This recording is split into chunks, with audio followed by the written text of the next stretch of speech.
ఒకళ్ళ తర్వాత ఒకళ్ళు మాట్లాడదాం. చర్చలో కోదండ రామ్ గారు జాయిన్ అయ్యారు, తెలంగాణ ప్రజా సమితి అధ్యక్షులు, తెలంగాణ జనసమితి అధ్యక్షులు. సో శేఖర్ గారు ఒక్క నిమిషం, మళ్ళీ మీకు అవకాశం ఇస్తాను. సో చంద్రకుమార్ గారు మళ్ళీ మీకు అవకాశం ఇస్తాను. కోదండ రామ్ గారు, సో ఇప్పుడు శాంతి చర్చలకు సంబంధించి అయితే కేంద్ర ప్రభుత్వం అయితే సిద్ధంగా లేదు. క్లియర్ గా అమిత్ షా ట్వీట్ చేశారు, మార్చి 31, 2026 లోగా మావోయిస్ట్ రహిత భారతదేశం ఉంటుందని చెప్పారు. ఇప్పుడు చంద్రకుమార్ గారు, తర్వాత ఇతర పెద్దలు హరిగోపాల్ గారు అందరూ కూడా రిక్వెస్ట్ చేశారు శాంతి చర్చలని. మావోయిస్టుల సైడ్ నుంచే శాంతి చర్చలని కాకుండా వాళ్ళు తుపాకీ ద్వారా లొంగిపోతే అయిపోద్ది కదా.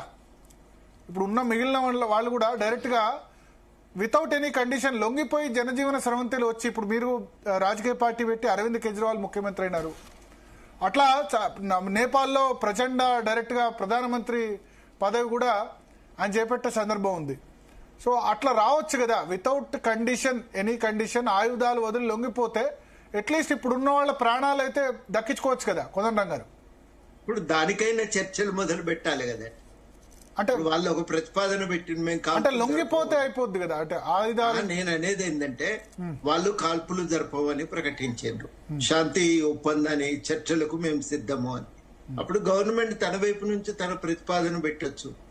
తన ప్రతిపాదన పెడితే ఆ చర్చ ముందుకు వెళ్ళటానికి అవకాశం ఉంటది. అందుకని ఆ చర్చలని ముందస్తుగానే దాన్ని ఆపటం అనేది సమంజసం కాదు. ఇప్పుడు చాలా ఇక్కడ జస్టిస్ చంద్రకుమార్ గారు ఉన్నారు కాబట్టి చట్టం గురించి నేను మాట్లాడటం కూడా సమంజసం కాదు. కానీ ఒక మాట మనం చెప్పుకోవాల్సింది, ఎవరైనా ఒక నేరం చేసినారు, వాళ్ళని అరెస్ట్ చేయాలనుకున్నప్పుడు బలం ఎంత ఉపయోగించాలి అంటే లొంగ తీసుకోవటానికి ఎంత అవసరమో అంతే ఉపయోగించాలనేది చట్టం చెప్తున్నారు. అందులో ఆత్మరక్షణార్థం కాల్పులు జరిపినా గానీ ఆ కాల్పులు ఆత్మరక్షణ కోసం జరపవలసిన అనివార్యత ఏర్పడింది అనేది కోర్టు విచారణలో తేలేదాకా ఆ రకంగా చంపినటువంటి వాళ్ళు నేరస్తులు అవుతారు. ఇది చాలా సందర్భాల్లో సుప్రీంకోర్టు చెప్పిన మాట, చట్టంలో రాసి ఉన్న మాట నేను ప్రస్తావిస్తున్నా. ఆ మేరకు ఏం చేయాలంటే, వాళ్ళు శాంతి చర్చలకు సిద్ధం అన్నప్పుడు మీరు ప్రభుత్వం తన వైపు నుంచి తన ప్రతిపాదనలు ఏమిటో చర్చ ముందు పెడితే చాలా బాగుండేది. అట్లా కాకుండా మేము వేటాడేస్తాం, చంపేస్తాం అనటం అది మాత్రం ఈ చట్టసమ్మతం కాదనేదే నేను ప్రధానంగా చెప్పదలిచిన. ఎదుటి వాళ్ళు దొంగలే కావచ్చు కాక, సమాజానికి నష్టం చేసే వ్యక్తులైనా కావచ్చు కాక, కానీ చట్టం ఎప్పుడు కూడా ప్రభుత్వం అధికారంలో ఉన్నటువంటి వాళ్ళు చట్టసమ్మతంగా నడుచుకోవాలి. అది ప్రజాస్వామ్యానికి మూల సూత్రం. ఎందుకు ఈ సూత్రాలు పెట్టుకున్నాం అంటే, ఇవాళ ఉన్నటువంటి వాళ్ళకు ఒక సిద్ధాంతం నచ్చింది, రేపు వచ్చిన వాళ్ళకి ఇంకో సిద్ధాంతం నచ్చుతుంది. ఇవాళ అధికారంలో ఉన్న వాళ్ళ పట్ల వ్యతిరేకత ఉండవచ్చు. ఇప్పుడు ఎందుకు ఎమర్జెన్సీలో బీజేపీ నాయకులను అందరినీ కూడా అరెస్ట్ చేసి జైల్లో పెట్టిండ్రు కదా. అట్లాంటి సందర్భం వస్తుంది. వచ్చినప్పుడు ఎట్లా అనే ప్రశ్నకు ఎవరైనా అధికారాన్ని ఒక నియమాల ప్రకారం వాడాలనేది ప్రజాస్వామ్య మౌలిక సూత్రం. నియమబద్ధమైన పాలన, ప్రజాస్వామ్యం అంటేనే నియమబద్ధమైన పాలన. ఆ నియమబద్ధమైన పాలన ప్రకారం నడుచుకోవాలి. ఒకవేళ తప్పు చేస్తే దానికి కూడా ఒక పద్ధతి ఉంది. ఈ పద్ధతి ప్రకారం వాళ్ళని శిక్షించాలి. అది అలా అనుసరించవలసినటువంటి మార్గము. ఇది ప్రధానంగా దృష్టిలో పెట్టుకోవాల్సి ఉంటది. సార్, అంటే ఒకటి, ఇప్పుడు చర్చల అన్నది ఇప్పుడే ఎందుకు వచ్చింది? పోలీసులు ఛత్తీస్గఢ్లో 72 మంది చనిపోయినప్పుడు చర్చలు అనలేదు.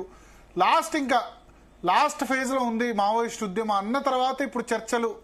ఇప్పుడు పేరాల శేఖర్ గారు అంటారు ఒకటేంటంటే, ఈ చర్చల పేరిట మళ్ళీ ఆయుధాలు, చర్చల పేరిట మళ్ళీ చైనాతో లేకపోతే వాళ్ళతో మిగతా దేశాలతో ఒప్పందం కూర్చుకొని మళ్ళీ రీగెయిన్ అయ్యేందుకు, మళ్ళీ స్ట్రెంగ్త్ అయ్యేందుకోసం ప్రయత్నం చేసేయడం తప్ప, వాళ్ళకి నిజంగా ఉద్దేశం ఉంటే లొంగిపోవచ్చు కదా ఆయుధాలు పూర్తిగా వదిలేసి.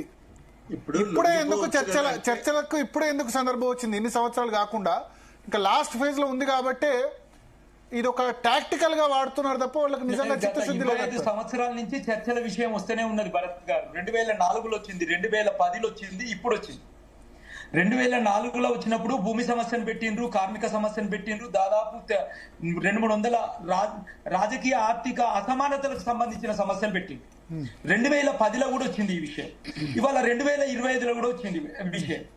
విషయం చర్చలు ఎందుకు జరపమంటున్నాం అంటే రాజ్యాంగబద్ధంగా ఎన్నికైన ప్రభుత్వం రాజ్యాంగానికి అతీతంగా మనుషులను ఎలిమినేట్ చేసేందుకు ప్రభుత్వానికి అధికారం లేదు. అదే విధంగా వాళ్లకు కూడా అధికారం లేదు.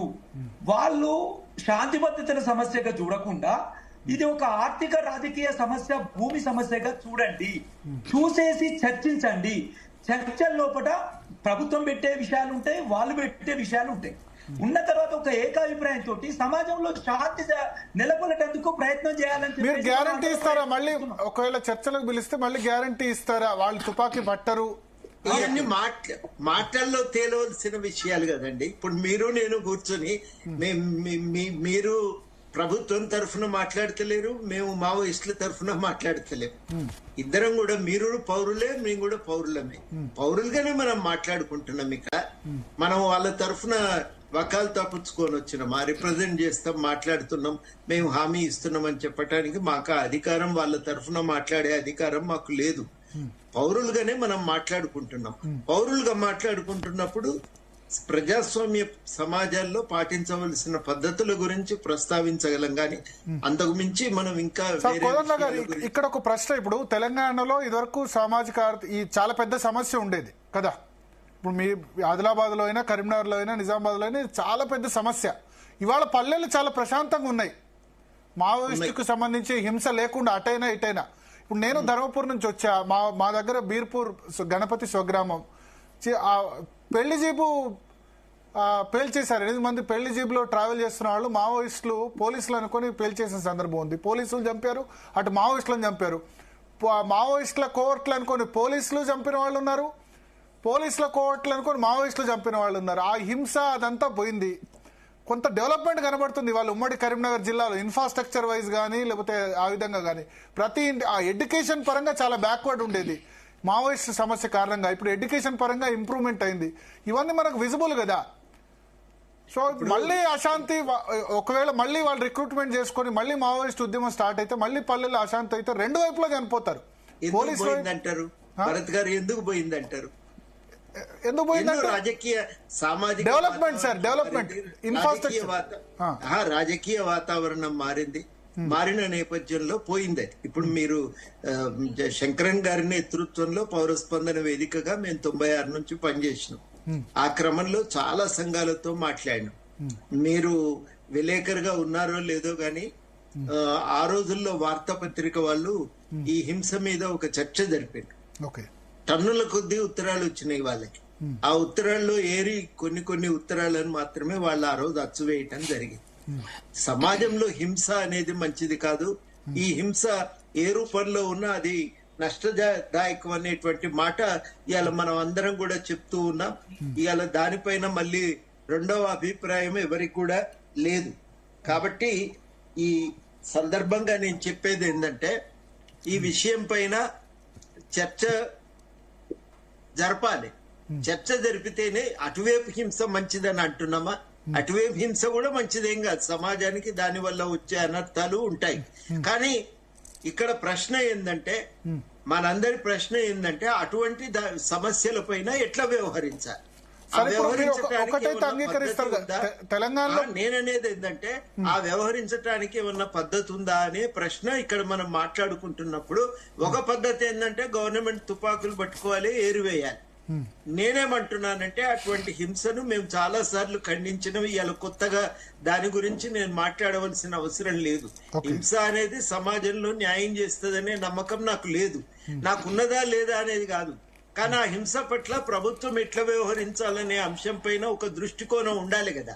ఆ దృష్టికోణం రాజ్యాంగానికి లోబడి ఉంటుందా, రాజ్యాంగానికి అతీతంగా ఉంటుందా అన్నదే ప్రశ్న. రాజ్యాంగానికి లోబడి ఉండాలి అనుకున్నప్పుడు రాజ్యాంగ పద్ధతుల్లోనే రాజ్యాంగబద్ధమైన పద్ధతుల్లోనే పరిష్కారాలను వెతకాలని, అందులో చర్చ అనేది ఒక భాగం.